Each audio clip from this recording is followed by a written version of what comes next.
இன்பமே நல்கும் திருவருட்கருணை.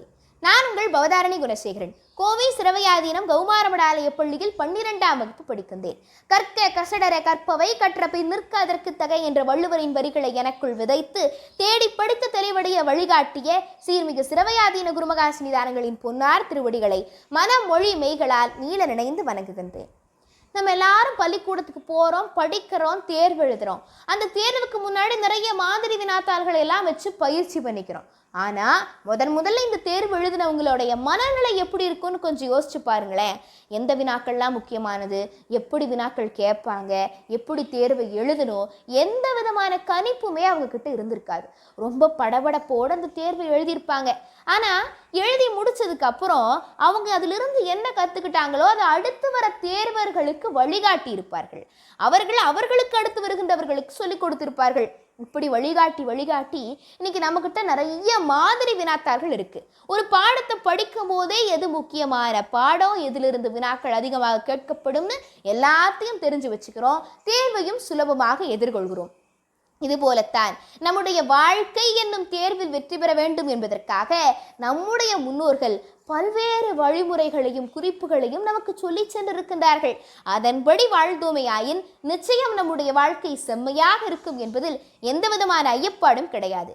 அந்த வகையிலே வள்ளுவ பெருந்தகை ஒரு மனிதன் எப்படி வாழ வேண்டும், எப்படி வாழக்கூடாது, எது அறம் எது பாவம் என்று எல்லாவற்றையும் ஈரடி குரட்பாக்கள் வழி மிக அழகாக சொல்லி சென்றிருக்கின்றார். வள்ளுவர் ஒரு சிறந்த அறிவாளிங்க, பெரிய ஞானி. இன்னைக்கு இருக்கிற நம்முடைய மனநிலையை அவர் அன்றே அறிந்து வைத்திருக்கிறார்னு சொல்லலாம். ஏன் இப்படி சொல்றேன்னா, கொஞ்சம் சிந்திச்சு பாருங்களேன். வள்ளுவர் இதுக்காக 1330 குரட்பாக்கள் எழுதணும். அதுவும் ஒவ்வொரு குரட்பாலையும் 2 அடிதான் இருக்கு. அதுக்கு பதிலாக பேசாம ஒரு 10-15 வரிகளில் 100-200 பாட்டுக்குள்ள இந்த எல்லா கருத்துக்களையும் அடக்கி இருக்கலாமே. அவர் எதற்காக சின்னதா 1330 குரட்பாக்களை எழுதினாரு? ஒருவேளை வள்ளுவர் பெரிய பாடல்களா எழுதியிருந்தார்னா நம்ம படிச்சிருப்போமா? அப்பா, இவ்வளோ பெரிய பாடல்களா, எப்படி நான் படிப்பேன், எனக்கு ஏற்கனவே நிறைய வேலைகள் இருக்கு, அப்புறம் படிச்சுக்கலாம், பெருசாகி படிச்சுக்கலான்னு சொல்லி எல்லாத்தையும் மூட்டை கட்டி வச்சிருப்போம். இன்றைக்கு அறிஞர்கள் எப்படி பெரிய பாடல்கள்லாம் படித்து ஆய்வு செய்கிறாங்களோ அவங்க தான் அப்புறம் திருக்குறளையும் படிச்சிருப்பாங்க. அதனால்தான் வள்ளுவ பெருந்தகை சின்ன குழந்தைகளை போல இந்த குரட்பாக்களை வடிவில் சிறியதாக அமைத்தார், எளிமையாகவும் அமைத்தார். இப்படி செஞ்சால் மட்டும்தான் பிற்காலத்தில் வருகின்ற அந்த சந்ததியினர் எல்லாரும் இதை படிப்பாங்க, படித்து புரிஞ்சுக்குவாங்கன்னு அன்றைக்கே நம்முடைய மனநிலையை நன்றாக அறிந்து வைத்திருந்ததனால்தானோ என்னவோ இன்று இந்த திருக்குறள் உலக பொதுமறை என்று போற்றப்படுகின்றது. சரி, இனி நாம் வள்ளுவர் இயம்பிய அரிய குரட்பாக்களின் கருத்துக்களை இனிய கதைகள் வழி சிந்திக்கும் அழகிய பயணத்தை தொடரலாம். வாருங்கள். ஒரு ஆசிரியர் இருந்தார். அந்த ஆசிரியர் தன்னுடைய மாணவர்கள் எல்லாரையும் கூப்பிட்டுக்கிட்டு ஒரு ஆற்றங்கரைக்கு போனாருங்க. அந்த ஆற்றங்கரைக்கு போய் மாணவர்கள்கிட்ட ஒரு கண்ணாடி ஜாடியை கொடுத்தார். கொடுத்துட்டு, மாணவர்களே, இங்க இருக்கிற பெரிய கற்களை எல்லாம் எடுத்து இந்த ஜாடியில போட்டு நிரப்பி கொண்டு வாங்கன்னு சொன்னார். மாணவர்கள் அது போல போய் பெரிய கற்களை எல்லாம் தூக்கி போட்டு ஜாடியை நிறைச்சு தூக்கிட்டு வந்து ஆசிரியர்கிட்ட கொடுத்தாங்க. ஆசிரியரே, ஜாடி நிறைஞ்சு போச்சு, இதுக்கு மேலே எதையும் போட முடியாதுன்னு சொன்னாங்க. இல்லைப்பா, அப்படி கிடையாதுன்னு சொல்லிட்டு ஆசிரியர் உடனே கீழே குமிஞ்சு கொஞ்சம் கூழாங்கற்களை எடுத்து அந்த ஜாடிக்குள் போட்டு ஒரு குலுக்குனாருங்க. அப்படி குலுக்குனதும் அந்த பெரிய கற்களுக்கு இடையில் இருக்கின்ற அந்த இடைவேளையில் சென்று கூழாங்கற்கள் நின்றது. ஆசிரியர் மாணவர்கள்கிட்ட ஜாடியை காமிச்சு, இந்த ஜாடி இப்போவாவது நிறைஞ்சிருச்சுன்னு ஒத்துக்குவீங்களான்னு கேட்கிறார்.